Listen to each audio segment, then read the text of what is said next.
Nosotras movemos el mundo. Quiero aprovechar para felicitar al Ministerio de las Mujeres, Géneros y Diversidad por estos 4 gigantes días que arrancan hoy. Quiero, en la persona de él y de la ministra, felicitar a todo el equipo gigante que tiene, Lara, Diana, Caro, no puedo nombrar a todas, pero en todas a vos. Quiero felicitar al Ministerio de Cultura también, al Centro Cultural Kirchner, en la persona de Verónica Fiorito, que es la que dirige este increíble lugar, una persona que yo admiro y quiero mucho. No es ningún mérito para mí, porque cualquiera que la conozca la va a querer y la va a admirar mucho también, y poco eso, su trabajo y su compromiso van a estar a la vista en estos 4 días.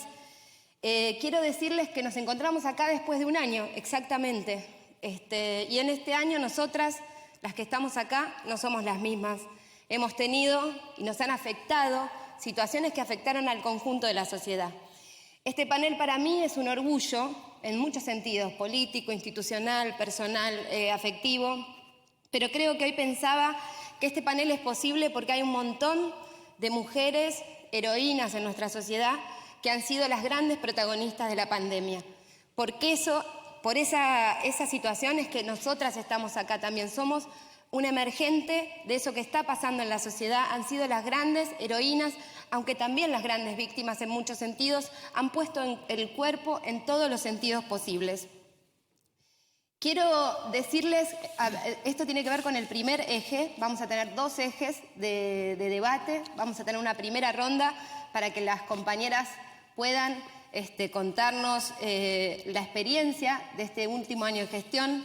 Quería decirles algo que me parece muy importante. Creo que esto que nos pasó y nos transformó tiene que ver con una forma en la que entendemos la identidad como una construcción. No somos las mismas porque todo lo que nos pasó, la pandemia, la gestión, la familia, los afectos, el dolor de una sociedad, la pelea por esa sociedad, nos afectó y nos transformó. Esa identidad para nosotros no es una identidad individual, sino es una identidad colectiva en relación a los otros, y eso es lo que venimos a compartir acá. Quiero decirles que en mi cabeza hoy, y por eso es un orgullo estar acá también, tengo por lo menos el nombre de 100 compañeras tatuadas en la cabeza que a partir de un espacio que se forma, que es Mujeres Gobernando, han estado atentas y siempre dispuestas a resolver los problemas. Ningún problema era lo suficientemente pequeño para no poder ser atendido, ni lo suficientemente grande para no tomar el desafío de resolverlo. Y eso tiene que ver con esta nueva etapa y este año que hemos pasado juntas. Quería mencionarles el primer eje de discusión, que tiene que ver con el rol de la función pública, teniendo en cuenta también los roles de las mujeres en relación a la lucha contra esta pandemia y teniendo en cuenta también las formas de poner el cuerpo. El rol de la función pública es el que nos toca ahora, pero hemos tenido las mujeres poniendo el cuerpo en relación a un montón de situaciones y que a lo que apostamos es, por supuesto, a que haya más y más y más miradas igualitarias, con justicia social, feministas, pero sobre todo a que el sistema cambie y se transforme y sea más inclusivo, más igualitario y por lo tanto más feminista. El primer rol es, a partir de las distintas experiencias que hemos transitado dentro del gobierno en un año de gestión, cómo ejercemos, disputamos y construimos el poder como mujeres y desde los feminismos. Y el segundo, que tiene que ver con este capital que hemos acumulado en este año de transformaciones, es la agenda post-pandemia. Considerando el contexto en particular que nos encontramos de pandemia, profundización de las brechas de desigualdad, aparición de los sectores de derecha radicalizados, ¿cuáles son las estrategias políticas que tenemos que darnos para salir de la crisis? Y en este camino, ¿qué aportes específicos podemos hacer las mujeres, las feministas y los movimientos sociales? Vamos a empezar por Eli, rompan un poco el hielo, la idea es que sea una conversación, que podamos compartir.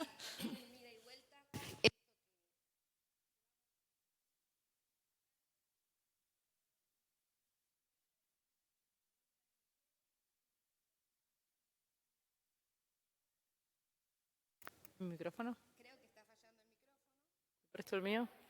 ¿Puedo probar? Ahí.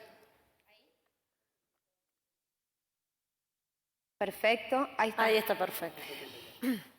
Bueno, es ministra de las Mujeres, Género y Diversidad de la Nación Argentina, es abogada por la Universidad de Buenos Aires.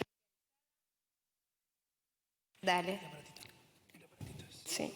Es en vivo, esto es televisión Exacto. en vivo. Es tele. Se ven estas cosas. Ahí, perfecto. Es abogada por la Universidad de Buenos Aires, especializada en Derecho Penal en la UBA y en Ciencias Políticas y Sociología en Flaxo, profesora adjunta interina en la materia Elementos del Derecho Penal y Procesal Penal en la UBA, fue subcoordinadora del programa Verdad y Justicia del Ministerio de Justicia y Derechos Humanos de la Nación, es socia del Centro de Estudios Legales y Sociales, CELS, preside el Movimiento de Profesionales para los Pueblos e integra la comisión directiva de la Asociación Argentina de Abogados de Derecho Indígena. También es mamá de Camilo, es una gran amiga, por lo que sé, una militante incansable que me tocó conocer en los 4 años de resistencia, en época de persecución, de macrismo y demás. Así que, Eli, un gusto darte la palabra. Bueno, muchas gracias, Lucrecia. Nobleza obliga, hay que decir que Lucrecia también es uno de los grandes cuadros, Lucrecia Cardoso, que tenemos en el gobierno. Me estoy tratando de tomar el tiempo porque soy obsesiva para no hablar de más, pero no lo logro. Primero, agradecerles a los que están acá acompañándonos, que son poquitos por protocolo, y a los que nos están acompañando virtualmente o por los medios técnicos que nos permiten poder hacer este evento a pesar de las circunstancias que nos tocan hoy atravesar. Nosotras movemos el mundo y lo transformamos porque este es un año para la acción, para la transformación, para la reconstrucción. No sería posible sin contar con todo el Ministerio de Cultura, con Tristán Bauer, que es el aliado clave y estratégico central para tomar estos desafíos. El del año pasado fue un desafío enorme, apenas creado el Ministerio de las Mujeres, en menos de 3 meses llevamos adelante un evento de las características que fue la primera vez que todo el Centro Cultural Kirchner estuvo utilizando todos los espacios. Este año entendimos que había que volver y lo federalizamos. Estamos en 5 provincias por lo menos, con puntos focales y en algunos otros lugares más. Y sabíamos que había complejidades, pero nos parece que espacios de arte, de debate, con miradas críticas que nos permitan reflexionar en todos los ámbitos que nos atraviesan la vida, a las mujeres que movemos el mundo todos los días, y poder tomarnos la pausa para poner esto en valor, para poner esto en discusión, para pensarnos, era absolutamente necesario incluso en un año y en el momento que nos tocaba atravesar. Así que hay los 2 equipos y de otros muchísimos ministerios que también tienen espacios e intervenciones. Entendemos que el arte, el debate, la política y la crítica es clave para pensarnos en lo que hemos transcurrido, como eran las preguntas, pero también los desafíos inmensos que tenemos por delante. Sobre las 2 preguntas disparadoras, son muchísimas las cosas que podríamos, deberíamos poder charlar. Yo voy a buscar algunas ítems. Primero, nosotros tuvimos un desafío hermoso, histórico, que es construir un ministerio desde casi cero. El salto cuanti y cualitativo que el gobierno, el presidente y la vicepresidenta decidieron dar en materia de género es enorme. Y vieron que a veces se dice esto de es difícil trabajar con mujeres. Bueno, nosotros somos casi todas mujeres, ¿no? Digamos, es casi inusual que pueda existir otro espacio de trabajo tan feminizado como el Ministerio de las Mujeres, Género y Diversidad. Yo siempre cuento que el Chino Zanini un día a la mañana me llama por teléfono, pensé que era por algo de trabajo, me dice: te llamo para felicitarte porque acabo de ver la primera designación de un varón en tu ministerio. Digamos, que de hecho creemos que es un déficit y son parte del proceso que tenemos por delante.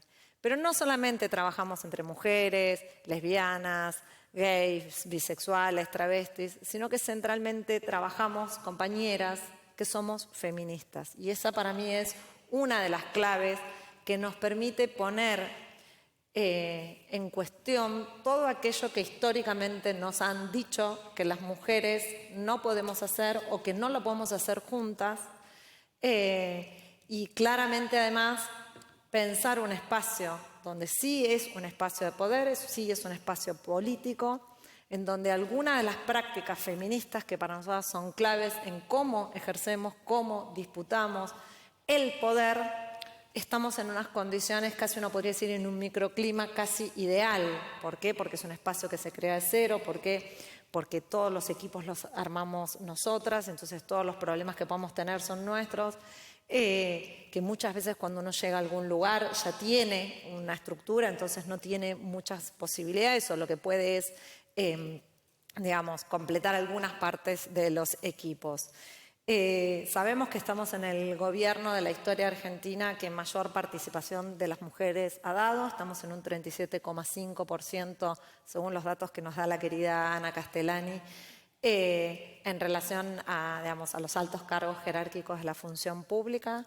Sabemos que nos falta muchísimo cuando vemos esas fotos de las mesas de debate, de discusión con empresarios, con sindicalistas, con parte de la sociedad civil, con parte de funcionarios, y son centralmente varones.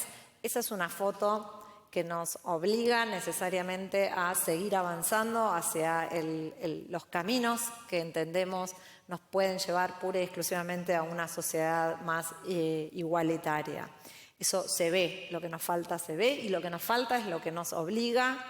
Yo ahí, digamos, Vilma siempre lo dice y es posible que lo diga ahora, digamos, no solamente tenemos una obligación de una vez que estamos en la función pública y ocupamos espacios de poder, sino en nuestra responsabilidad histórica de hacer todo lo que tenemos que hacer en el tiempo que nos toque transcurrir. Nosotros somos pasajeras de paso en los lugares en los que estamos para transformar las prácticas que efectivamente impiden, porque son prácticas que están pensadas por un sistema económico, social, político, cultural, que está destinado a que el sector público no, como el sector, digamos, el ámbito público sigue siendo un ámbito eminentemente masculinizado, pensado para los varones, habitado para los varones, y digo habitado es pensado en términos de hábitat para los varones.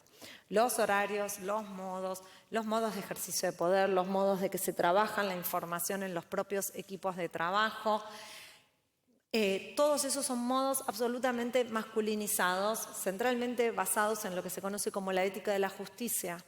Nosotras, que históricamente, digamos, venimos del mundo de lo privado, que es el mundo del cuidado, es el mundo del registro del otro, de la otra, inclusive es un mundo en el cual tiene prioridad el otro, la otra, porque es el camino que nos han enseñado a lo largo de los siglos. Cuando salimos al ámbito público, que lo venimos haciendo en el último siglo, en los últimos 50 años de un modo mucho más importante, y en las últimas décadas de un modo mucho más, con más potencia, tenemos ese registro del otro, de la otra, de quién trabaja, de si tiene un problema. Trabajamos con niveles de horizontalidad porque son los que históricamente nosotros hemos trabajado, trabajamos en redes, trabajamos en comunidad, porque así nos pensamos nosotras, en nosotras mismas, en nuestras propias prácticas diarias, en nuestras propias biografías. Y uno no se disocia, no es una persona en su casa y en sus ámbitos interpersonales y otro en el ámbito laboral, en el ámbito de la política. Uno hace política como tiene constituida su propia biografía y sus propios aprendizajes.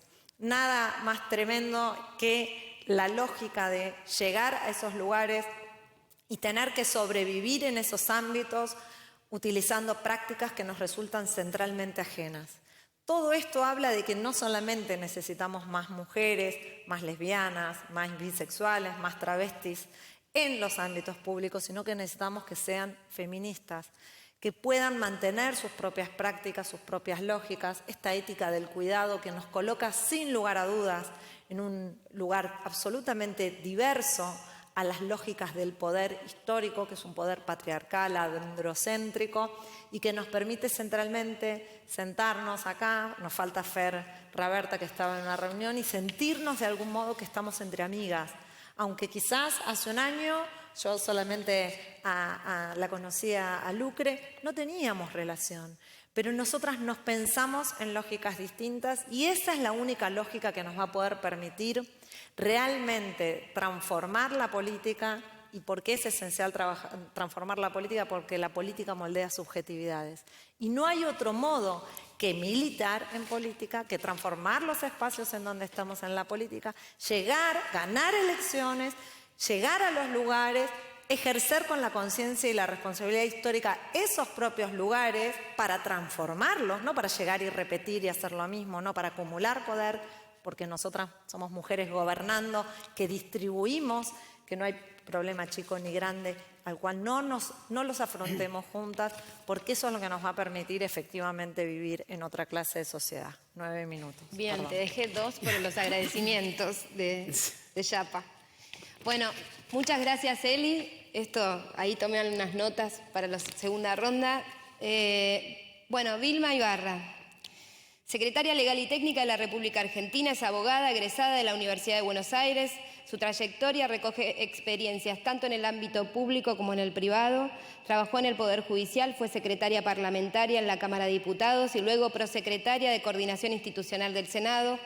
En el año 2000 fue electa legisladora de la Ciudad de Buenos Aires. Ahí la conocí, o la miré por primera vez.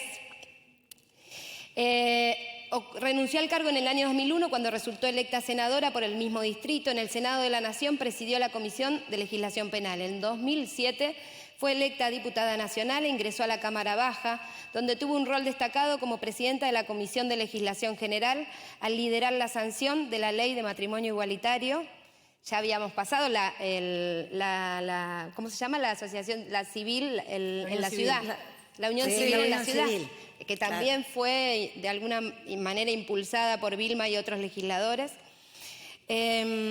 Fue colaboradora externa de la Organización de Estados Americanos para el Plan Integral Hemisférico de Acceso a Derechos y Equidad. Desde diciembre de 2019 se encuentra al frente de la Secretaría Legal y Técnica de la Nación.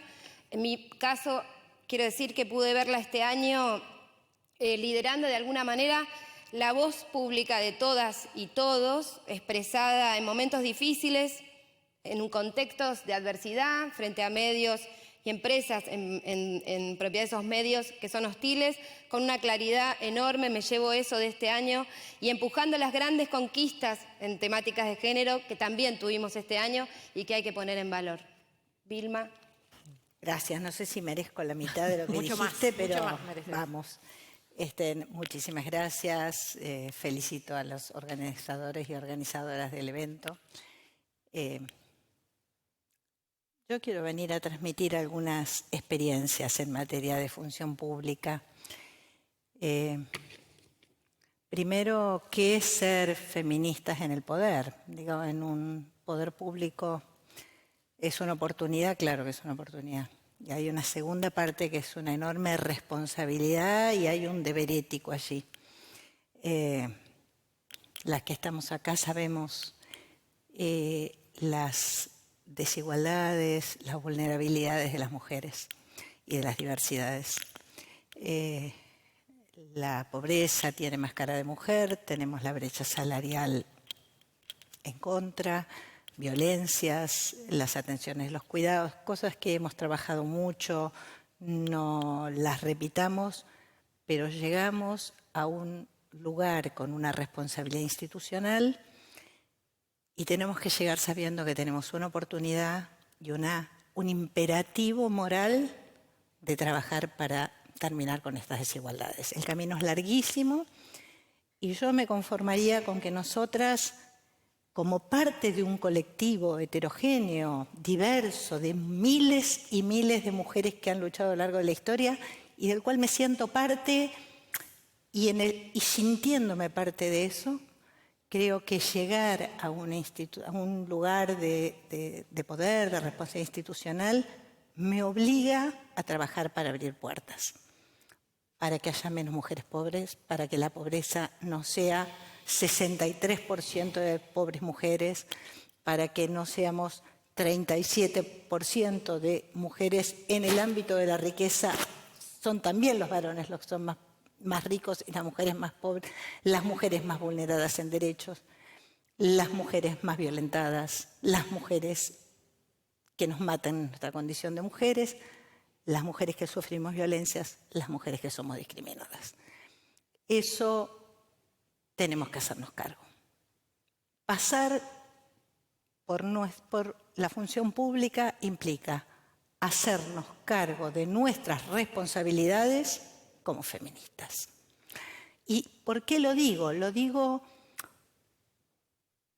no solo por el país que tenemos que construir, igualitario, porque si no hay un vínculo estrecho entre movimientos de mujeres, entre las mujeres reales de todos los días en la calle, en sus vidas, viviendo violencia doméstica, criando a sus hijos solas, no teniendo trabajo, siendo mal pagas, todo eso, si no tenemos esa sensibilidad y esa posibilidad de recogerlo, no hay políticas públicas que lleguen. Miren, cuando las mujeres llegamos a la política, podemos poner agenda. Y miremos nuestra historia. Hasta el año 2010 no teníamos ley de matrimonio igualitario, no teníamos ley de identidad de género, no teníamos cupo trans, no teníamos ley de interrupción voluntaria del embarazo. Cuando la política se hace cargo de las demandas sociales, las podemos construir, las podemos hacer realidad. Y de alguna manera, cuando las mujeres peleamos por estar porque podemos impulsar estas cosas. Porque no es lo mismo cualquier gobierno. Así como una jamás estaría en un gobierno que no acompañara la defensa de los derechos humanos, que no saliera a pelear la redistribución de la riqueza, que no saliera a pelear la redistribución del poder, no formaríamos parte de un gobierno que peleara por la desigualdad. Bueno, pertenecemos a un gobierno, hemos pertenecido a diversos gobiernos nacionales, populares, que salen con políticas igualitarias y redistribución. Hagámonos cargo de abrir y de empujar la agenda de las mujeres que sufrimos esas desigualdades y esas discriminaciones y esas violencias. Y cuando llegamos, logramos cosas maravillosas. Logramos cosas maravillosas. En los últimos años, pensemos, ¿cuántos logros en gobiernos populares logramos a favor de las mujeres y las diversidades? Año 2010, matrimonio igualitario. Año 2011, ley de identidad de género. Ahora tuvimos cupo trans y logramos una pelea de décadas colectiva de muchas mujeres peleando muchos años por interrupción voluntaria del embarazo, que nos permite no solo contar con una atención integral a nuestra salud, sino la autonomía de nuestras vidas y de nuestros cuerpos y de nuestras decisiones. Las mujeres cuando llegamos y defendemos, participamos de movimientos populares y somos feministas peleando allí. Esto es abrir caminos. Es ser parte de un colectivo muy grande y es solo una obligación. Tenemos la obligación de hacerlo, porque llegamos como mujeres. Entonces, a la primera pregunta que vos decías, ¿cómo es el rol en la función pública? Primero, en desventaja. Primero, como decía Eli, nos tenemos que hacer redes, nos tenemos que acompañar, fortalecer, juntar, caernos, ver que quedamos excluidas de lugares donde deberíamos estar, donde podríamos aportar, donde podemos a veces ser mejores, otras veces no, pero donde no tengo dudas que podemos estar a la par de cualquier varón. Tenemos que sensibilizar a nuestros compañeros de que nos ayuden con esto. Pero pelear la agenda de mujeres. La fusión pública es pelear la agenda de las mujeres y de las diversidades. Y respecto de la segunda pregunta, es solo una cosa muy cortita, pues no me quiero extender en el tiempo, que es que a lo largo de la pandemia hemos establecido muchísimas políticas públicas con perspectiva de género. El Ministerio de las Mujeres, acá una felicitación muy especial, ha trabajado transversalmente con los ministerios y hemos sido felicitados por ONU Mujeres por la cantidad de medidas con perspectiva de género. Esa es la salida. Nosotros no es pelear la agenda de las mujeres y esto es cosa de mujeres. No, esto no es cosa de mujeres, esto es cosa de la sociedad. El otro día un periodista le preguntó a Mercedes Alessandro cuando hablaba del tema del problema de la economía y cómo se piensa en economía con perspectiva de género, le dice, ¿y usted habla con el ministro de estas cosas? No. El ministro me convocó porque estas cosas son parte de la economía argentina, porque la economía se mueve en base a políticas de cuidado que tienen valor económico y que hoy no están pagas. Entonces me convocó para eso, porque esto es un debate de la sociedad, no es un tema de mujeres.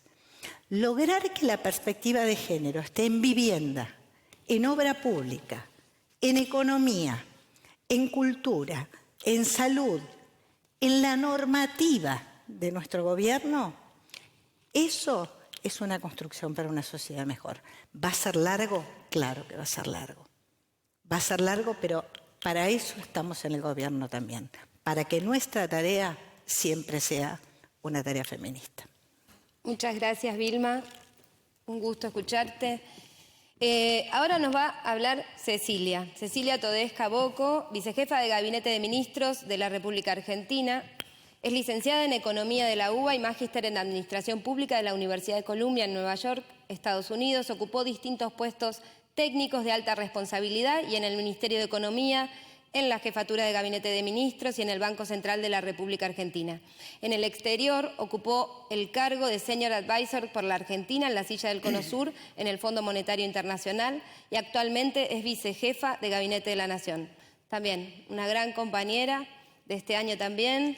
La descripción es siempre y para todo. O sea, no hay sábado, no hay domingo, no hay 6 de la mañana, no hay 12 de la noche, no hay usos horarios. Si hay un problema, grande o pequeño, está ahí siempre, como muchas otras compañeras y seguramente junto a Cecilia muchas otras más.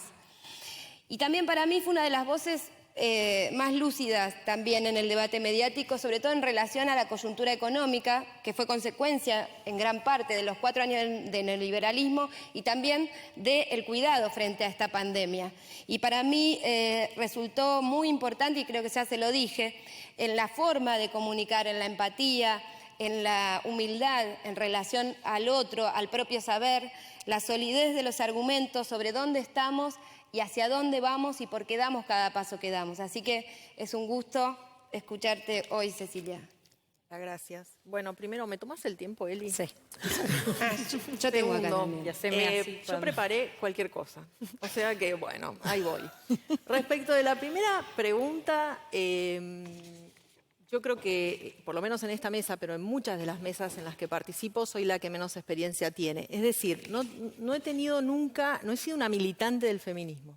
Esto es así, digamos. Sí, en mi vida privada, bueno, tomé algunas decisiones que tienen que ver con poder desarrollarme y tener libertad sobre mi cuerpo, sobre mis decisiones, libertad económica y todo lo demás, en un contexto bastante favorable, por cierto, de manera tal que como las desigualdades se acumulan unas sobre otras, a mí no me tocó atravesar las peores de las circunstancias, claramente. Lo que sí, entonces, en ese sentido, yo sí aprendo mucho cotidianamente de todas mis compañeras, porque muchas de ellas tienen una militancia larga y han pasado décadas discutiendo algunas cosas y lo han hecho consistentemente. Así que puedo dar miles de ejemplos, pero voy a dar uno de hoy. Hoy a la mañana compartimos con Paula una mesa sobre precios de la construcción. Súper interesante. Y muy feminista, ¿no? Me imagino, la participación. Y Paula, antes de cada una de esas reuniones, lo primero que hace es llamar la atención si no hay participación femenina o de diversidades entre los que estamos convocados. Y lo hace cada vez, ¿no? Sí. Muy bien, Lo hace compañera. cada vez. Y yo la miro, la observo, ¿no? Como digo, no, pero sí, tiene razón. Así que digo, sí, aprendo un montón de mis compañeras y también de algunos compañeros que tenemos que son grandes compañeros, entre ellos también el mío que me banca en casa toda esta cuestión de la función pública. Bueno, así que voy rápido un poco a lo que a mí me parece que es lo segundo, digamos. Yo había leído el título, era Diálogo Feminista sobre la salida de la crisis, nosotras pospandemia. Y lo primero que me vino a la cabeza es pospandemia, ojalá estuviéramos ahí. Me encantaría estar en esa pospandemia, todavía no estamos ahí.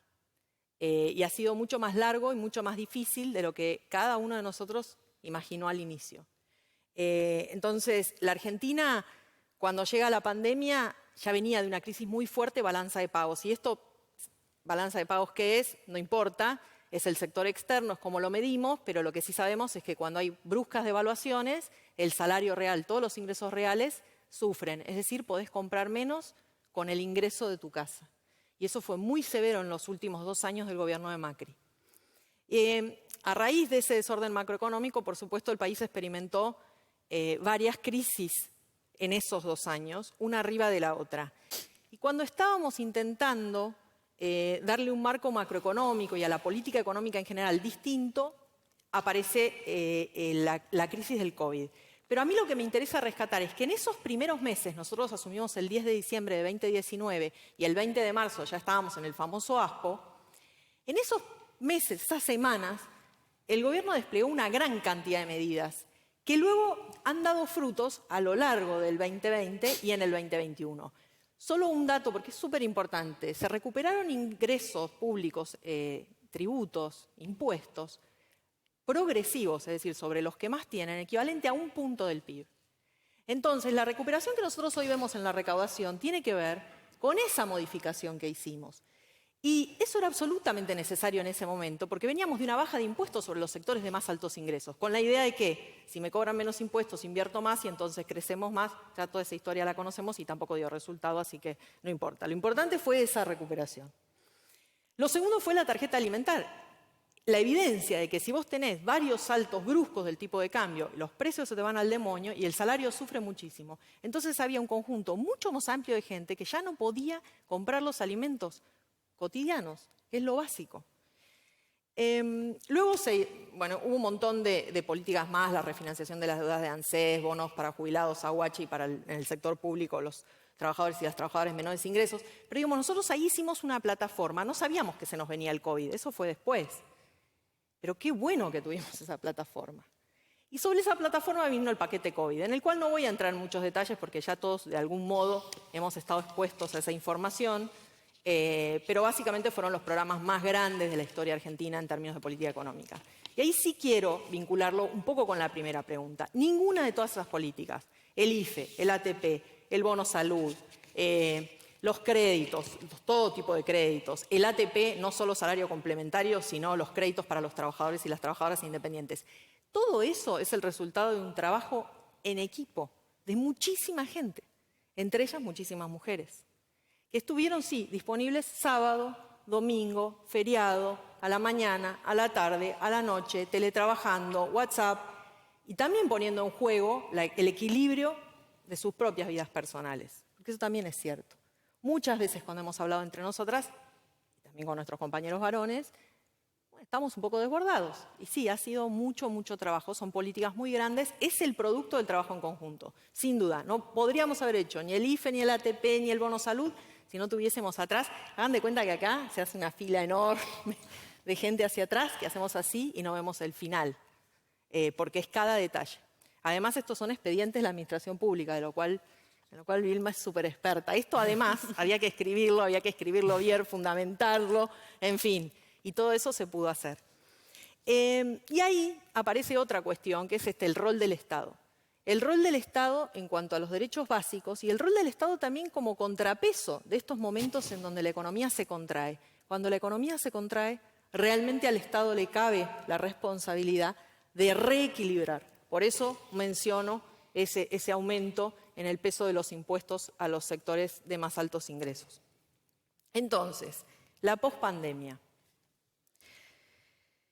Hacia adelante, la economía argentina, vamos a crecer en el 2021, va a ser, por supuesto, un mejor año que el 2020 y vamos a recuperar algunas de las cosas que perdimos en el 2020. Lo que pasa es que como veníamos perdiendo de antes, esa sensación de recuperación tarda en llegar a las distintas personas. Muchos de los que nos están escuchando, muchas de las que nos están escuchando deben pensar, y sí, a mí todavía la verdad no me llegó. Y sí, y es lento porque fue un golpe muy fuerte. Perdimos 10% del PIB en un año, es una barbaridad, es una barbaridad. Entonces, para la recuperación, nosotros vamos a enfrentar temas estructurales de la economía argentina, por eso estamos con Paula en estas mesas redivertidas de precios. Por un lado, el problema de la economía, de la estructura económica de la Argentina para que genere el valor y los empleos que necesitamos para vivir dignamente, para que todos vivamos dignamente. Tenemos el tema del bimonetarismo, esto está enganchado con el tema de la inflación, y tenemos también una heterogeneidad social muy fuerte. Y en esa heterogeneidad social entra el tema de género. Y yo ahí ya me pasé, así que voy a cerrar diciendo, muchas de las políticas que impulsa el feminismo y que tienen que ver con la participación de las mujeres y con visibilizar y convertir en trabajos dignos los trabajos de cuidado, son también la receta para crecer. ¿Sí? Es decir, si nosotros recuperamos el salario real y recuperamos el trabajo, y ese trabajo es digno y es con derechos y es con el salario que corresponde, y además liberamos a quienes están en sus casas, oprimidos, llenos de tareas que se repiten una y mil veces y que nadie registra y por las cuales no se paga, eso va a ser un impulso para la demanda que nos va a permitir crecer. Así que la agenda feminista es absolutamente compatible con una macroeconomía basada en el sector productivo, en la generación de empleo y en la distribución del ingreso. Y es hacia ahí a donde tenemos que ir ahora y cuando lleguemos a la pospandemia.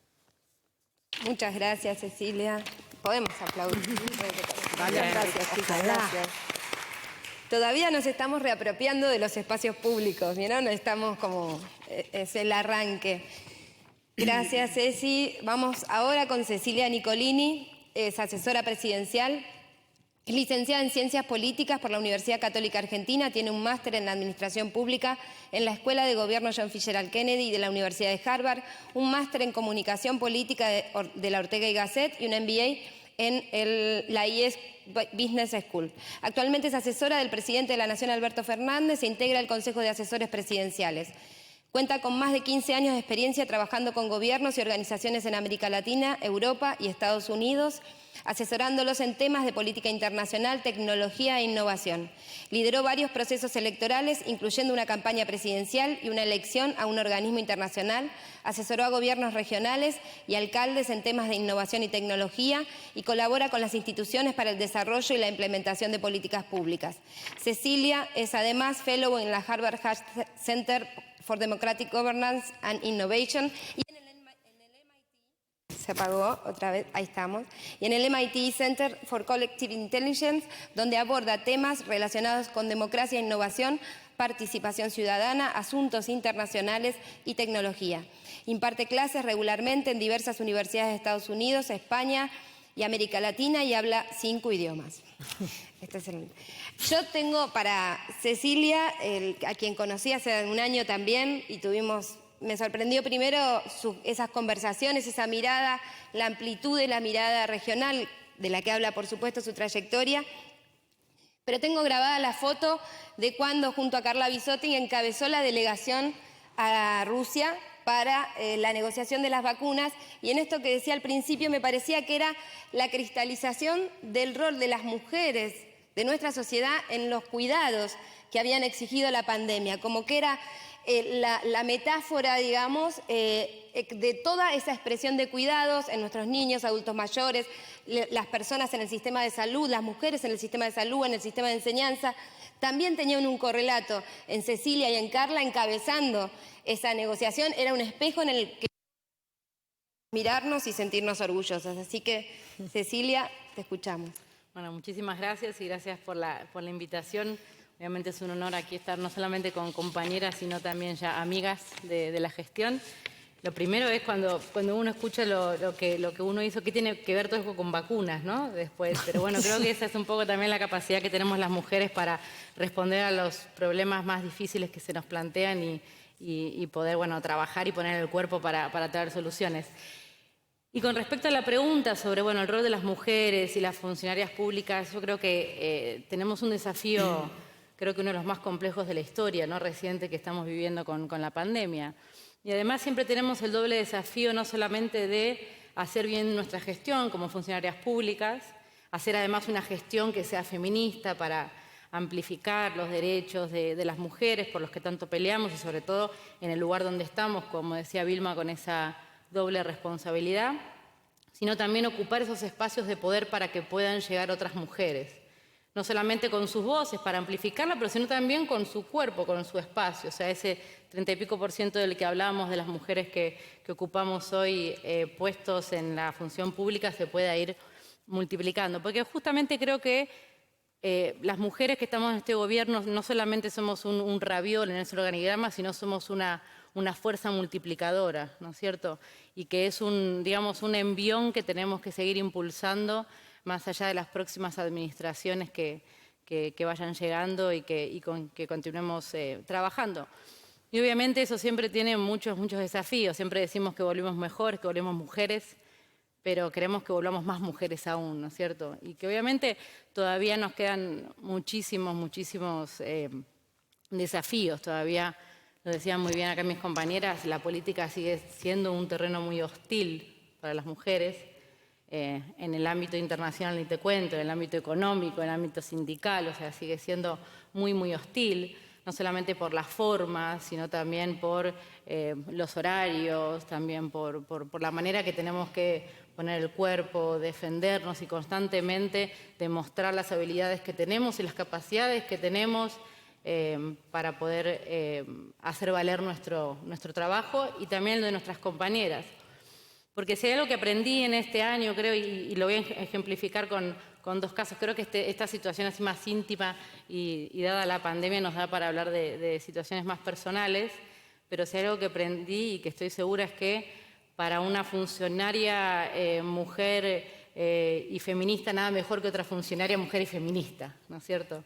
Y en eso lo tengo clarísimo con dos ejemplos. Uno, obviamente, es el grupo hermoso que formamos de Mujeres Gobernando, que surge también de una necesidad. En una nota que me hacía, yo decía, muchas venimos con nuestras raíces, ¿no? Nuestras raíces feministas, nuestras luchas de diferentes lugares, pero necesitábamos hacernos de ramas, necesitábamos poder crecer, multiplicarnos, ¿no? Y con esa fuerza que nos dan las mujeres y otras mujeres para poder dar cobijo, ¿no? a muchas más y que se sientan protegidas, impulsadas en este terreno hostil, ¿no? de la política y la función pública, y sobre todo en esta situación de pandemia, que como sabemos las mujeres fuimos y fueron las más golpeadas, ¿no? en esta situación de crisis como suele suceder.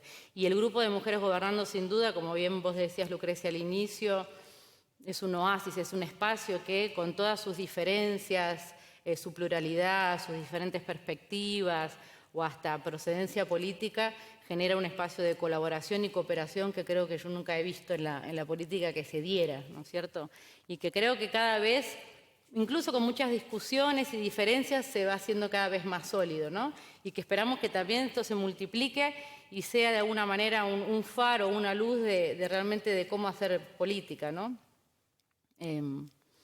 Y después el otro caso también más personal, yo creo que fue sin duda lo que mencionabas del viaje que tuvimos que hacer con...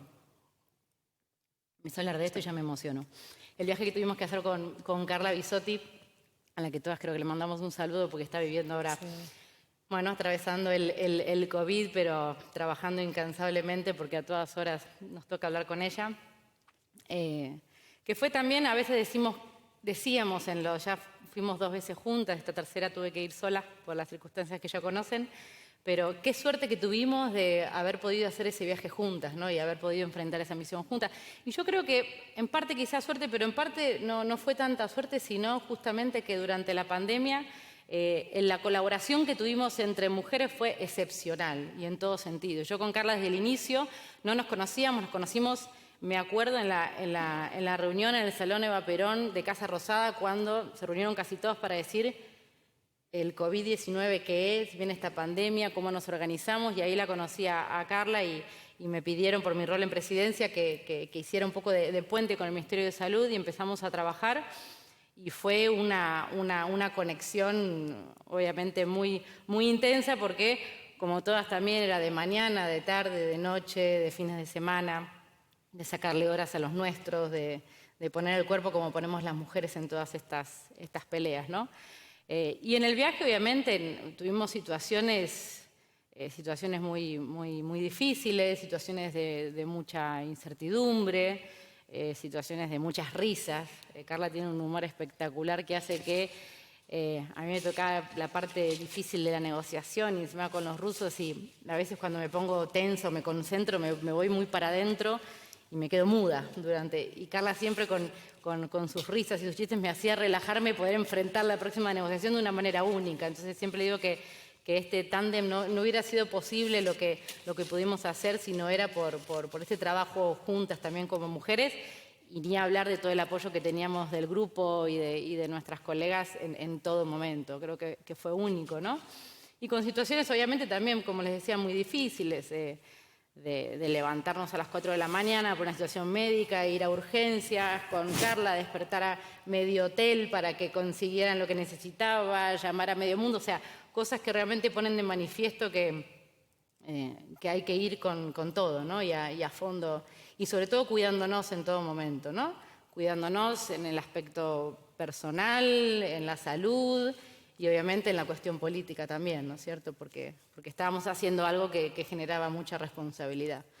Así que me parece que para mí también esa experiencia y muchas otras experiencias, y lo veo también acá con ellas, de cómo trabajamos juntas, de los desafíos enormes que tienen, de las responsabilidades, y siempre las veo también que estamos rodeadas de otras mujeres que nos apoyan, nos acompañan y nos sostienen y nos dan esa red cuando sin duda muchas veces tropezamos, nos caemos y que es parte de este avanzar, ¿no es cierto? Así que yo espero más que nunca que la pospandemia, si algo nos tiene que dejar, es que la lucha siempre tiene que ser colectiva, pero sobre todo tiene que ser con más mujeres y más feministas, porque ahí es donde nosotras, me parece, que damos la diferencia de la manera de hacer política y de construir de una manera mucho más orgánica y sostenible, en donde no solamente miramos el objetivo final, sino también el proceso. Y en ese proceso tiene que ver con cuidarnos, con acompañarnos y con hacernos crecer en todo sentido, para que siempre los frutos no sean solamente personales, sino que también se puedan colectivizar, ¿no? Bien, muchas gracias. La única que 7, clavado. Bueno, Paula Español. Paula es, bueno, la que más, o hace más tiempo conozco por lo menos. Nos tocó el tiempo-espacio, compartir tiempo-espacio y todas las problemáticas que acompañan al crecimiento y a la vida de cualquier mujer. Es economista y docente universitaria de la Universidad de Buenos Aires, doctorada en Economía en la Escuela de Altos Estudios en Ciencias Sociales de París. Se desempeñó como subsecretaria de Comercio Exterior en el Ministerio de Economía y Finanzas Públicas. Fue directora del Centro de Estudios de la Producción, el CEP, y gerenta de finanzas de la compañía administradora del mercado mayorista eléctrico, Camesa. Creó Radar, consultora en 2016, la cual dirigió hasta la asunción como secretaria de Comercio Interior. Fue candidata a senadora nacional, ocupando el segundo lugar en la lista del Frente para la Victoria en las elecciones legislativas de Argentina en 2013 por la Ciudad de Buenos Aires. Es amiga, militante, un privilegio haber compartido la militancia y la gestión estos 20 años. Después de las presentaciones de Lucrecia es difícil empezar a hablar. Bueno, la verdad que es un lujo estar en este panel. Medio difícil cerrarlo y medio difícil hablar después de todas las compañeras que hablaron. Yo me hubiera preferido ser primera y listo, porque ahora la responsabilidad que se siente es mayor, o que hubiera estado Fernanda o Carla, que también tenían que estar y que complementaban, pero también permite, como decía recién Vilma, bueno, algunas cosas obviarlas porque por suerte ya se fueron diciendo o complementan. Además, por primera vez, yo soy muy ordenada y a mí me dan un título y hablo de lo que me dicen y me hacen una pregunta y contesto lo que me preguntan y me dicen no hay que hacer eso, menos con los periodistas. Bueno, en fin, y esta vez no lo hice. Esta vez dije, bueno, voy a poder contar un poco algunas de las cuestiones que me atraviesan y que atraviesan generalmente al 8 de marzo. Porque además, un poco como decía Cecilia, yo tampoco tengo una trayectoria de militancia feminista y ni siquiera me reconocía feminista hasta que me di cuenta que sí.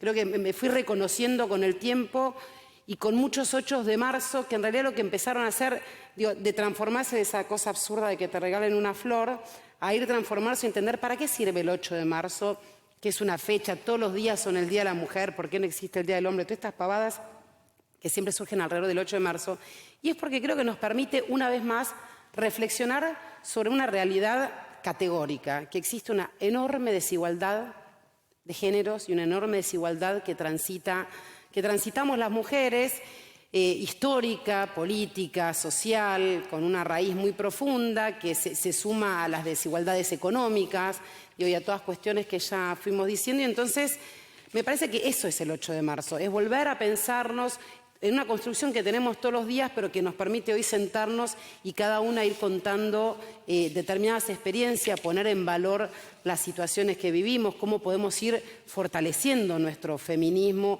personal y colectivo. Y entonces la verdad que a mí me da mucho gusto y además mucho honor formar parte de este panel y repensar esas inequidades. Además, en lo cotidiano, en la función pública lo vivo, como recién notaba particularmente Cecilia, en el mundo productivo. Y además toda la vida ejercí la función pública en el sector productivo medianamente, o con algunas interrupciones, pero en general con mucha vinculación con todo lo que es el sector productivo. Y que por supuesto que todas las desigualdades que hay naturalizadas en ese sector, invisibilizadas, son que hay en todos los sectores, pero en ese particularmente es muy claro. Un sector, por eso, muy, muy masculino, con todas las brechas que ya conocemos, salariales, de posiciones en los puestos de decisión política, en los que además, como recién comentaba Cecilia, uno tiene que estar todo el tiempo validando por qué está uno en ese lugar como mujer, mientras que podría haber tranquilamente un hombre. O sea, todo el tiempo hay que mostrar cómo te ganaste el lugar que tenés.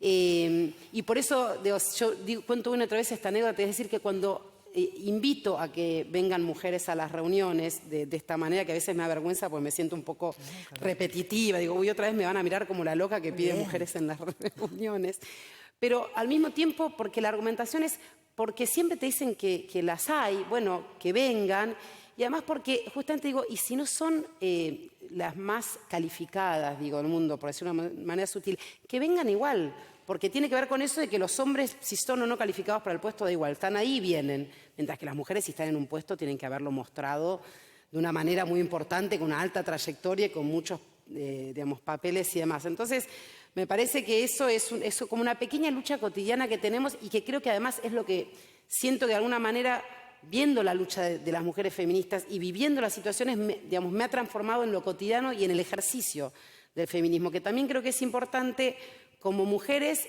y sumar a los hombres, siempre digo lo mismo, es importante que los hombres entiendan que esta es una transformación de la sociedad, no es algo que nos tenemos que ganar las mujeres, que ellos también y que la sociedad entera gana con una sociedad más igualitaria. Y entonces, la transformación más importante de la gestión que tenemos y la responsabilidad que decía Vilma que tenemos, por supuesto, es que no podemos pasar como si nada en los lugares que nos toca.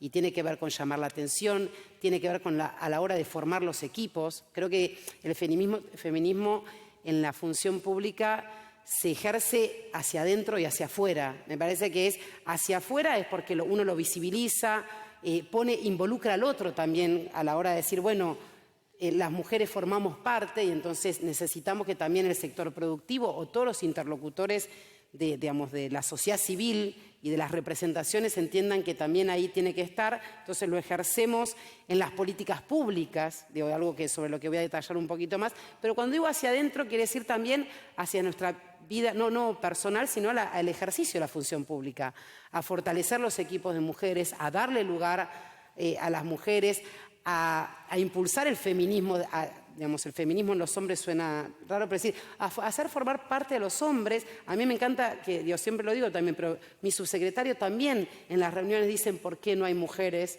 O sea, también él invita y genera otra reacción. Entonces creo que esta transformación en el día a día, es el feminismo, se milita, se declama, pero se ejerce también. No es solo una cuestión de enunciar, es una cuestión en el día a día y a mí me gusta remarcarlo. Y por supuesto después tiene que ver con la institucionalidad y con el ejercicio de la transformación de las políticas públicas, que también forma parte, que se haya puesto en agenda y que esto que tiene que ver con algo que desde el Ministerio de Desarrollo Productivo se ha planteado, se ha hecho, hay una resolución que crea un género, un gabinete de géneros, o sea, para tener la política de géneros que atraviese todas las políticas que lleva adelante el Ministerio de Desarrollo Productivo, que va desde lo más chico, de la formación de equipos, como decía, a políticas que tienen que ver con la inclusión financiera, pero con una perspectiva de género. Creo que esto se puede ir plasmando, a veces son los manuales de cómo hay que hasta enunciar las políticas públicas, desde lo más chiquito del lenguaje, de lo más estructural de las políticas públicas en sí mismas, al ejercer cotidiano de nuestra dinámica laboral y profesional y humana también, porque sin dudas, como recién decíamos, somos profesionales, ejercemos las políticas públicas, somos políticas en este momento, somos técnicas y somos humanas. Y creo que en todas esas esferas es donde uno va transformando una sociedad, con pequeños y grandes logros, con pequeños y grandes fracasos también, que de ahí construimos. Y entonces, en ese sentido, me parece que la convocatoria tuvo que ver con la que este gobierno lleva adelante desde la Secretaría de Comercio Interior.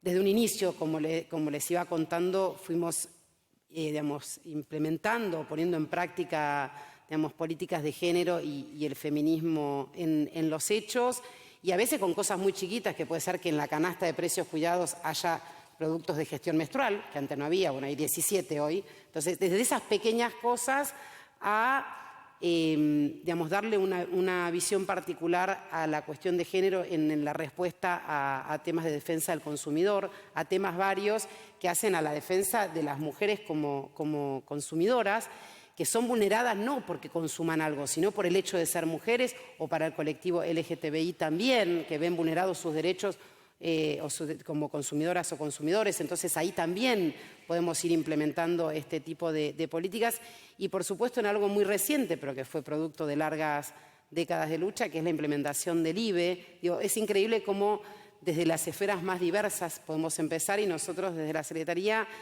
desde la promulgación misma, empezamos a trabajar con mucha coordinación con el Ministerio de Mujeres, Géneros y Diversidad, con el Ministerio de Salud también. Recibimos ya 74 casos, en esto son semanas, pero casos en los cuales o farmacias o prepagas no permitían ejercer el derecho al IVE. Y entonces uno diría, de defensa del consumidor. Bueno, es que eso es un derecho de consumidor, y pudimos resolver unos cuantos. Lo estamos haciendo una coordinación muy importante que tiene que ver con esto, con esta idea que estábamos transmitiendo, que las políticas de género son transversales, no es solo el Ministerio de Mujeres, Géneros y Diversidad, que por supuesto es el eje no central, pero demostrativo de la política que tiene todo el gobierno nacional, sino que es una lógica que atraviesa todos los ministerios, que nos ha permitido conectarnos a través de este grupo de mujeres gobernando fundamental que tenemos, sin dudas. Pero también, esa es la plataforma, y después la interacción en el ejercicio de la política en el día a día. Y esto creo que es una modificación fundamental que ha tenido este gobierno, encabezado, por supuesto, por Alberto Fernández y por la vicepresidenta Cristina Fernández de Kirchner, que le han dado esta impronta al gobierno desde el día 1. Recuerdo que incluso la génesis de este grupo tuvo que ver con la implementación de la ley Micaela a pocos días de enero. Creo que no habíamos cumplido, estábamos cumpliendo un mes de gobierno. Y fue decir, bueno, esto que estamos haciendo tiene que empezar a bajar. Y tiene, por supuesto, sus avances y sus retrocesos y las fotos que nos molestan más y los reclamos, pero está claro que forma parte de la agenda de un gobierno. Y es de este gobierno, no de cualquier gobierno, de nuestro gobierno, del que para mí es un orgullo formar parte, que se hace eco de estas luchas históricas. A mí me hacía pensar, por momentos me hacía pensar a lo que esa idea de al gobierno se apropia de una agenda. Por ejemplo, lo dicen mucho con los derechos humanos, que se apropia la agenda de los derechos humanos. No se apropia de esa agenda. Esa agenda es fruto de décadas de lucha de los organismos de derechos humanos. Este gobierno le da lugar a esos reclamos y los hace políticas de Estado. Entonces, eso mismo me parece que este gobierno hizo con el feminismo, tomar las luchas feministas y hacerlas formar parte de sus políticas públicas. Y la verdad que es un orgullo, porque claramente este es un gobierno, lo va a ser un gobierno peronista, un peronismo que busca la justicia social, el amor, la igualdad, y como dijo Cristina hace un par de años, nuestro movimiento ya no solo es nacional, popular, democrático y feminista.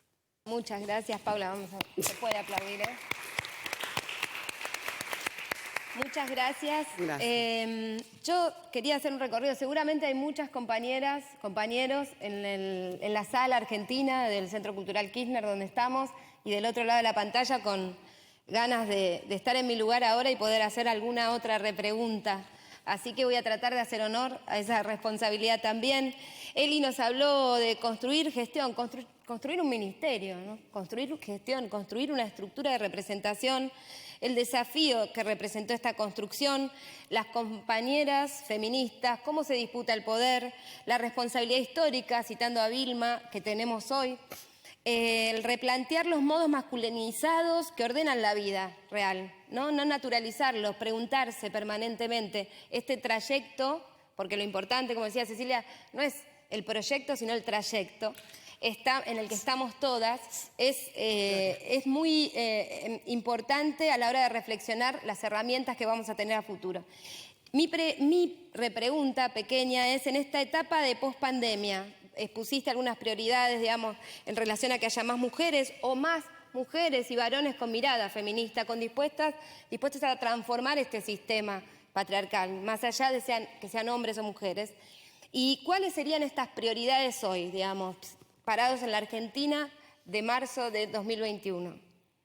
Bueno, porque tenemos muy poquito tiempo, primero decir que para mí la foto de la pandemia en mí va a quedar cuando bajaron del avión, y me emociono yo también, Carla y Cecilia, para mí es una imagen enorme, simbólica, material, no era solamente simbólica, bajaban las vacunas, ¿no? Que era la esperanza, y que sean dos compañeras de la talla de Carla y Cecilia, a mí me genera mucha emoción, muy sincera, lo saben, eso quería traerlo porque lo habías. Nosotros vivimos en un mundo desigual, injusto y que tiene un impacto, como ya dijimos todas, específico en las mujeres y las desigualdades. Esas desigualdades tienen una contracara que son las violencias. No, los países y las regiones que hay menos feminismo son en los países y las regiones donde hay menos desigualdad. Entonces, los desafíos que tenemos es cómo hacemos para que esas desigualdades se achiquen cada vez más, ¿no? En un momento en donde nos agarra una crisis que lo que hace es profundizar las desigualdades, donde retrocedemos, según la CEPAL, una década. Entonces decimos, ¿cómo? Estábamos mal en un mundo y en un modelo económico, social, cultural, político que genera desigualdad, que reproduce desigualdad, necesitamos achicar y viene una pandemia y retrocedemos. Entonces, efectivamente, la situación para las mujeres y las diversidades es compleja. Y las violencias son la contracara. ¿Cuál es la salida? La salida es la transversalidad, lo decían varias de ustedes. Es ¿cómo hacemos para recuperar? Lo decía un poco Ceci, pero recuperar no para volver al punto cero, porque el punto cero era un punto de, además de las desigualdades de clase, centralmente, de raza, no es lo mismo ser una mujer mapuche que vive en alguna comunidad rural que ser cualquiera de nosotras. Entonces se acumulan esos factores de opresión y de desigualdad. Entonces, si nosotros, creo que el objetivo es trabajar con las tareas de cuidado en esa reorganización, porque esa es la matriz y el núcleo de las desigualdades. Segundo, porque es motor de economía, lo dijo, es un motor muy potente que pensado no solamente para el ahora, sino para el futuro, en sociedades donde vamos a vivir cada vez más y vamos a tener muchísimos más, la época más larga de nuestra vida va a ser la vejez o ser adultos mayores. Ese es el rumbo, eso nos va a permitir empezar a romper el nudo, el corazón de las desigualdades que están basadas obviamente en un modelo cultural, y eso nos va a permitir saber que no va a ser una utopía vivir en una sociedad libre de violencias. El desafío es enorme, tenemos bastante claridad y la transversalidad es la posibilidad que este gobierno por primera vez pone en tela de juicio en términos reales, que es, lo decía Paula, digamos que en cada ministerio, cada uno tenga, lo contaba la anécdota de Mercedes, digamos que cada uno sepa que tiene una responsabilidad para hacer eso, que el ministerio puede ser el motor para que eso suceda, para que trabajar con algunas políticas focalizadas, pero que es una responsabilidad de todos y todas, feministas, no feministas, varones, mujeres, gays, lesbianas, bisexuales, estén donde estén en la función pública, es una responsabilidad, porque vivir en una sociedad de iguales es un mandato y un imperativo ético. Muchas gracias, Eli. Bueno, Vilma, también vamos a ver esto, es importantísimo poder, hay muchas preguntas más para hacer, Me interesaría mucho a mí, en lo personal, oír alguna reflexión sobre esta trayectoria, ¿no? Estos 20 años desde el espacio legislativo en la conquista de derechos. ¿Cómo ves ese movimiento feminista y la sociedad argentina en ello? Porque finalmente el objetivo de cualquier movimiento es transformar la realidad y el conjunto de la sociedad. Como lo veías en el 2000, 2001, cómo lo viste en el 2010, cómo lo ves ahora de cara a esta pospandemia. Yo pensaba, escuchándolas a todas las compañeras y coincidiendo con todo lo que se dijo acá y todo lo que hay por hacer, ¿cómo lo hacemos? Y yo creo que es la política la respuesta, es disputar política. Si hoy estamos hablando de que el Ministerio de Economía piensa en presupuestos con perspectiva de género, el Ministerio de Obras Públicas está pensando cómo encaramos nuestras políticas de obras públicas con perspectiva de género, si tenemos un Ministerio de Mujeres, Géneros y Diversidades precisamente para transversalizar esas, si estamos pensando en cómo pensar en la tarjeta alimentar, en la canasta, que estén los elementos de gestión menstrual, es porque las mujeres pudimos llegar a poner estos temas en agenda. Las mujeres, estoy hablando de un movimiento de mujeres de décadas del cual somos parte, una partecita. Disputar el poder político para llegar y para poder poner en agenda estos temas es central.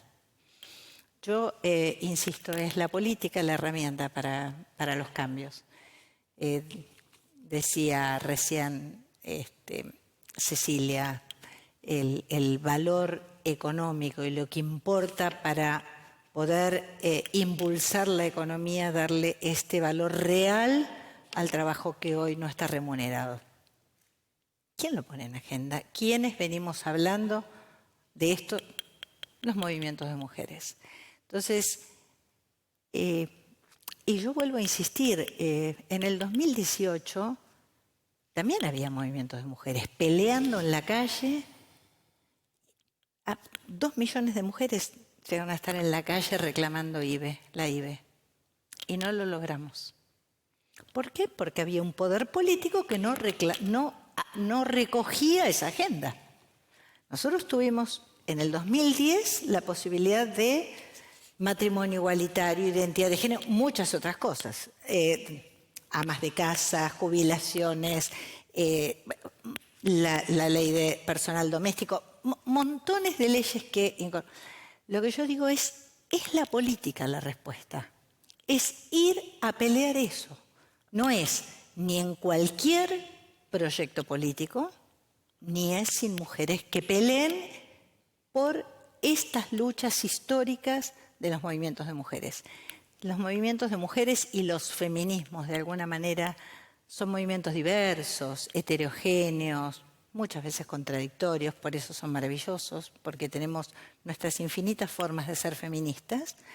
Lo decía ella, lo decía Cecilia, tenemos nuestras distintas... Todas en algún momento nos reconocemos que nos sentimos parte de eso, aún no habiendo, no sé, estudiado feminismo. Yo admito no ser una teórica del tema y admiro a esas mujeres como Dora Barranco, Diana Mafía, que tanto nos han enseñado.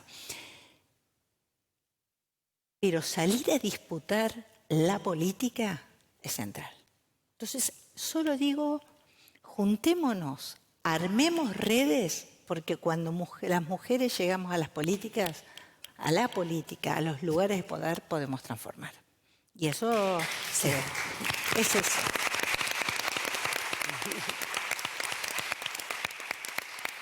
Muchas gracias, Vilma. Cecilia, bueno, como decía antes, cuando te presenté, para mí era revelador esa forma de explicar dónde estamos, hacia dónde vamos, por qué hacemos lo que hacemos, en términos económicos y sobre todo con una sencillez y una humildad intelectual increíble. Así que hablaste de todo esto, de cómo el impacto de la devaluación, cómo el programa, la cantidad de decisiones en el modelo económico cuando asumió Alberto Fernández, hicieron posible un colchón que resistiera en mejores condiciones la pandemia. Ya conocemos los indicadores mundiales del impacto económico en el PBI de los distintos países que han sido víctimas de este fenómeno mundial.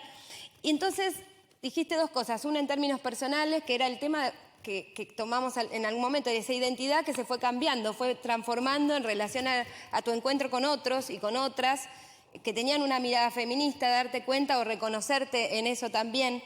Y hablaste del tema, el crecimiento económico en el 2021 y el rol de la economía, digamos, no remunerada y cómo eso puede ser importante en ese proyecto de crecimiento. Es algo complejo, pero ¿cómo ves, cómo podrías caracterizar para alguien que te está escuchando, que está en su casa, que no sabe que produce el 25% del PBI y no tiene remuneración, que tiene que ver cómo su rol jugó en este cuidado, en este momento de pandemia, administrando el hogar, cuidando o generando las condiciones de reproducción también?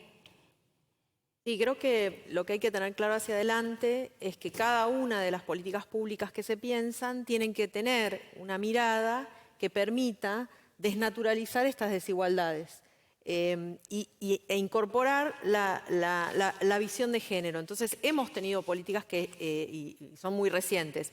Y recuerdo, cuando estábamos discutiendo el IFE, fue una decisión que aquellas personas, en su mayoría mujeres, que trabajan como servicio de casas particulares, pudieran, aunque seguían cobrando su remuneración, obtener el IFE. En principio porque hay un montón de casas monoparentales o mujeres que tienen niños a cargo y seguramente iban a cobrar una parte de sus ingresos y otra parte no. También algunas de ellas podían traer compañeras o compañeros que habían perdido el ingreso, entonces había que fortalecer el ingreso de esas familias. Entonces, que alguien en esa mesa hubiese dicho eso fue fundamental para que el IFE pudiera alcanzar a ese universo también. Las becas Progresar.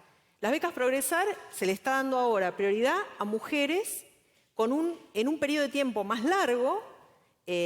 ¿Por qué? Porque en el medio en general las mujeres tenemos este tema de la maternidad, entonces no es, digamos, se te atraviesa en el medio del momento de formación o de trabajo y por supuesto que tiene impacto.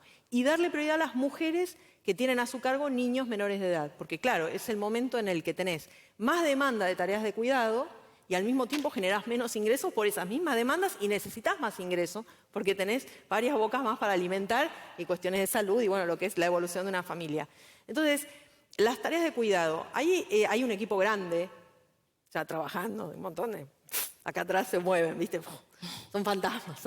Y hay que encararlo bien, ¿por qué? Porque lo que tampoco, digamos, el rol del Estado también está, y por eso yo hice tanto hincapié en esa recuperación de tributos que fueran progresivos, porque el Estado lo que no puede es generar riqueza donde no la hay, ¿sí? Pero a su vez tiene el desafío de generar aquellas instituciones que cambian la vida material, y porque cambian la vida material, dan lugar a un pasito en términos de igualdad. Porque si no, y bueno, es el status quo, nos quedamos todos acá, es así, no lo podemos cambiar.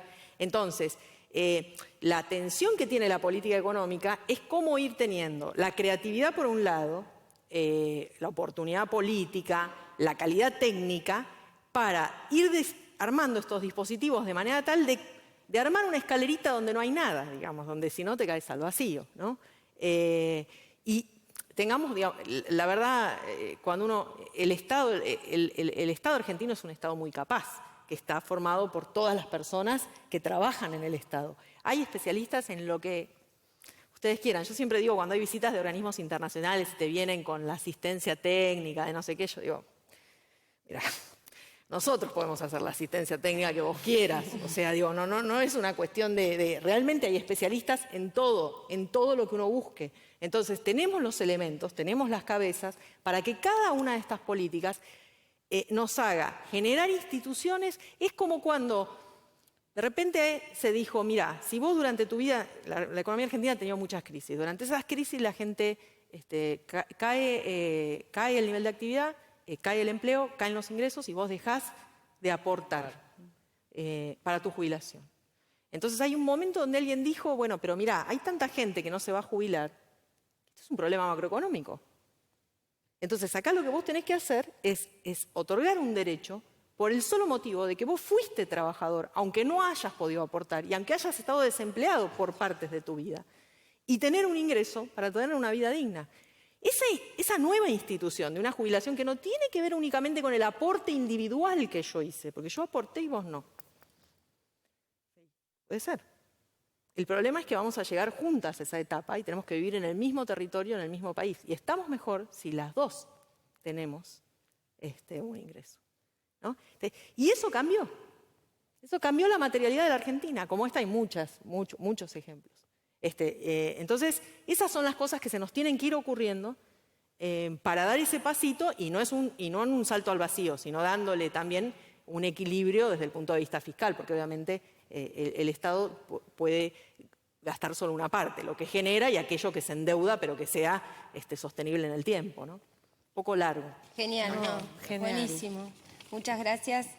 Bueno, Cecilia, hablaste muchas cosas, pero me gustaría aprovechar tu experiencia también regional y pensar si nos podés dar alguna mirada, que seguramente vos reflexionás sobre esto, del rol del feminismo en la región, en América Latina, en relación a cómo impactó la pandemia sobre los feminismos. Porque es verdad, ya se habló acá, profundizó las desigualdades y con respecto a las desigualdades de género aún más. Pero también hubo procesos de organización social en relación a organizarse para enfrentar la pandemia. Y eso es una capacidad instalada que no teníamos antes, una capacidad que puede sin duda ser útil para eso que comentaba Vilma, que es necesario, que es formalizar redes para llegar a toda la capilaridad del territorio, ¿no? ¿Cómo se ve eso desde lo regional? El análisis internacional, sobre todo en estas crisis y en esta pandemia, es muy interesante porque si se acuerdan al inicio de la pandemia, ya que hace casi un año, y cuando empezamos a ver delfines saltando en los canales de Venecia, playas vacías casi sin basura, y todo, digamos, este mundo ideal donde el hombre y la mujer no se había retrotraído y empezamos a ver la naturaleza y empezamos con mirada esperanzadora a el clásico, ¿no? Que uno dice, bueno, de esta crisis, oportunidades y realmente un espacio y una ventana para construir un mundo diferente, un mundo mejor, más solidario, más limpio, más equitativo.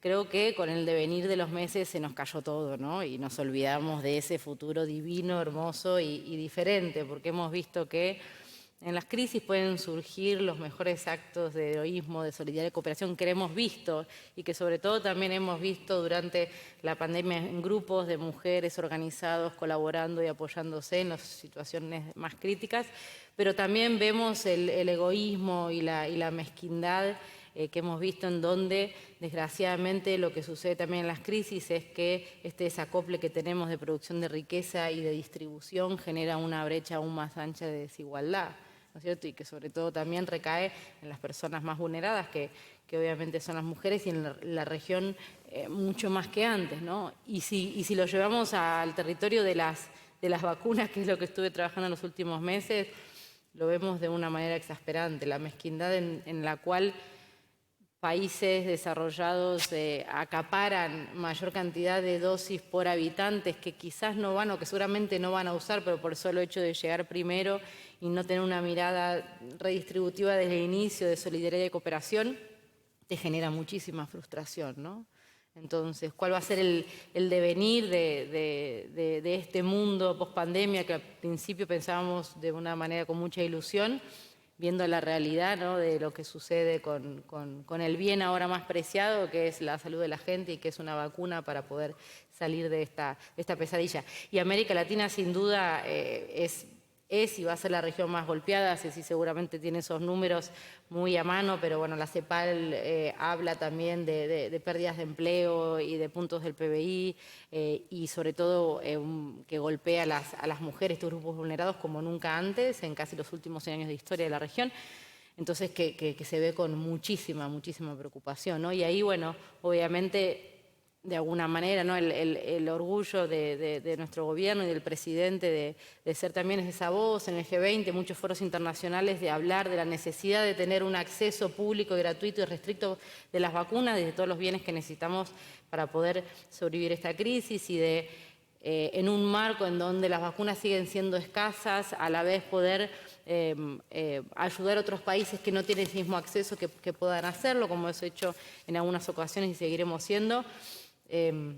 espero que podamos también ir hacia ese tono a nivel regional y a nivel global, ¿no? Porque yo soy una convencida, como bien decía Vilma, que sin duda la solución o por lo menos el camino a la salida de una posible pospandemia, aunque todavía lo vemos un poco lejos, es y seguirá siendo la política, pero y sobre todo una política feminista, una política feminizada, una política con los feminismos, porque yo no veo en otro movimiento u otra política que no sea la feminista la más, digamos, luchadora por todas aquellas cosas que queremos como sociedad, una sociedad con más derechos, una sociedad más justa, una sociedad más igualitaria, una sociedad más solidaria, una sociedad más simpática, una sociedad que cuida, ¿no es cierto? Y en esa idea de una política feminista que atraviese todos los sectores y ojalá también todos los países es en lo que espero confiar que pueda ser el devenir en la pospandemia.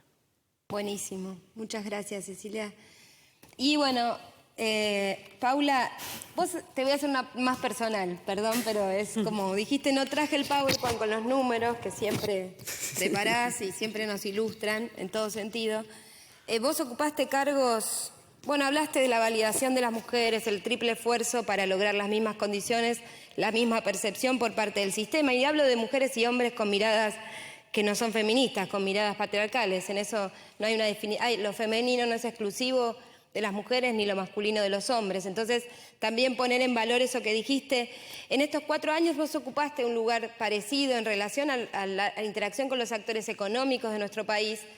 Y en el medio pasaron 4 años de ocupar la calle, del Ni Una Menos, bueno, las manifestaciones por la conquista reciente del IBE. En el medio te tocó ser madre, en el medio te descubriste de otra manera. ¿Cómo encontrás de diferente la gestión y la sociedad y los actores económicos con los que interactuás de hace 5 años acá?